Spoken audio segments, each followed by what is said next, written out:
Well, hello again, folks, and today I beg of you an answer to a question I have, which has nagged me from time to time over the last many years.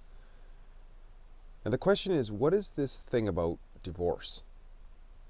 Like, why is it that Western civilization is divorce crazy? Why is it that 50% of people get together, they look each other in the eyes, and they say they're going to stick together, and they don't stick together? It is a massive, massive, massive failure rate. So what is it? Now I get it. I get the issue that the hippies and all these different people in the 60s talked about how people were abused and they were held into relationships that were abusive and whatever. I get that there's an element of that that's going to go on. People get married young, they haven't been taught life skills and whatever, and there's abuse in the relationship, and nobody has to stay in an abusive relationship. But I've run into quite a number of people for whom divorce was I'm bored. Like, bored to me is not abuse. That's somebody is bored. Like, if I'm bored, that's my fault. Like, I'm not engaged in life somehow. It's not somebody else's fault that I'm bored. I don't know. My approach to it, and I have to say the marriage that I've been in for, I guess it's close to, maybe it's more than 25 years now, has not been perfect. I mean, it's been some real bumpy roads and stuff like that. But I can't say there was ever a time when my solution that I've come up with to a problem was, I'm getting out of here.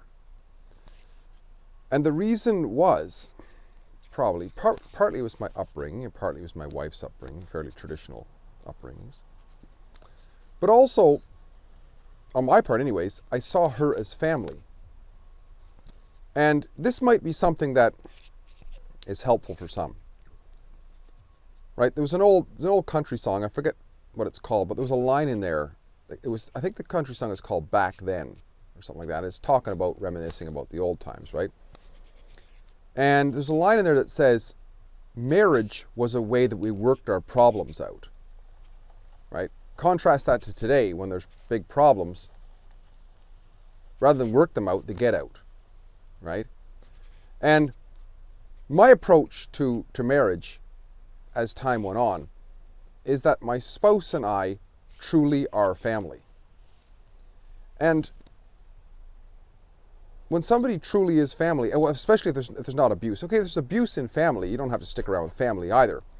But provided that somebody is just maybe uninteresting or something like that, as a family member, that's not a reason for me to divorce them, to defoo them, to just leave their life. It doesn't make any sense. So for me, as the kids got older, obviously we don't have to work together on the kids as much. So we don't have to be together all the time. But it doesn't mean we're not family. Like, I work projects away from home for months at a time and so on. And my wife is no less a family member than, of course, in a different way, but in terms of a family member, no less a family member than a son or a daughter or brother or sister, mother, father, or whatever. Just because I move out of the house for a while and go do a project for 4 or 5 months or whatever, doesn't mean those people are no longer my family either, right? My wife is still my family. My sisters, brothers, kids are still my family. But I'm just not with them all the time because we're not working on a current project together, let's say. And my wife and I are no longer raising kids. Don't have grandkids yet either, and so on. So, I don't know if I'm trying to answer my own question, but I still don't understand. Like, I had a discussion with a lady, and I feel for her. She's somebody I've known through somebody else. Divorced in her late 50s, out there with plenty of fish and all this sort of thing. And I got to asking her one time, I said, what has it happened between you and your husband? Like, were you cheating on him? Was he cheating on you? No. Was he sort of spending all kinds of money and getting into gambling and using dope and whatever? No. Like, he wasn't irresponsible. He wasn't morbidly obese. He wasn't cheating on you. Like, so why? Oh, because we just didn't get along together. We was boring or something. I said, my God. So I said, have you found anything better? First of all, no, it's disaster. One of these, this sort of this aging boomer dating. I mean, it's just, oh my God, I'd hate to be in that situation. Another person I know, same sort of thing. Got to the point where, well, throughout his marriage, of course, he was having affairs here and there, and she was having affairs, but there was mutual. I mean, they understood that each one of them had an affair, so it wasn't like, that wouldn't be an excuse. Hey, if I've had an affair and my wife has had an affair, I can't go blaming her for having an affair, and she can't go blaming if we both admit to it. So, I mean, but there was no abuse otherwise. They both raised kids together and what have you. And then it was really odd because he got this girlfriend, and the girlfriend is still living with her husband.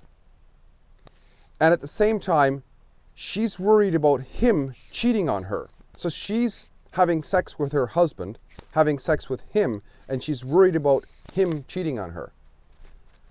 And my question to him is, what the hell are you doing? Like, why can't you get it together with your wife?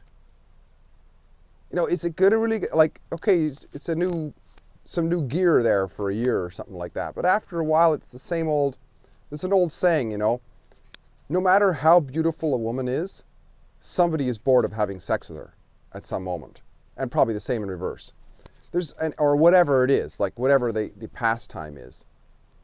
Sure, conceivably, we can upgrade. Sure. But the traction required and all that sort of thing. Why can't we just be family? Why can't we be? And I'm not advocating for going off and screwing whoever or whatever, but if you've got a project, I mean, that's the other thing I think is important too, is to figure out, especially in our older years, that, I mean, if we love being together all the time, that's wonderful too, but it's okay to have our own lives. It's okay for you to have your interests of gardening or whatever, and you go on a conference to do that and have friends or whatever. It's okay for me to go on a project and do this together and so on. That's what free people do. Free people do not pigeon each other. Free people encourage other free people to be free. And people who love each other and people who are family do not cheat each other. And if they have a definition of what that cheating is, if we say we love that other person, we don't cheat them. It just doesn't happen, right? So I don't understand this divorce thing. I think it's a symptom of people being basically morally bankrupt and spiritually lost. I think so. Because we've busted up the family so much. Like we put our mothers and fathers in government-run care homes and all this sort of stuff. We've lost connection with our family, and as a result, our societies are crumbling. And I think this idea that we can sort of hang out with and be in a relationship with somebody for a while and their family, and all of a sudden they're not family, it doesn't make any sense to me, folks. It doesn't make any sense to me. So I think we can do better. And this, I think, is key to our Inner Genie project, because of course relationships are so key to our success and effectiveness in life and our happiness. Steve here, great chatting. If you like what I'm doing, please like, subscribe, and share. We'll talk again soon. Bye for now.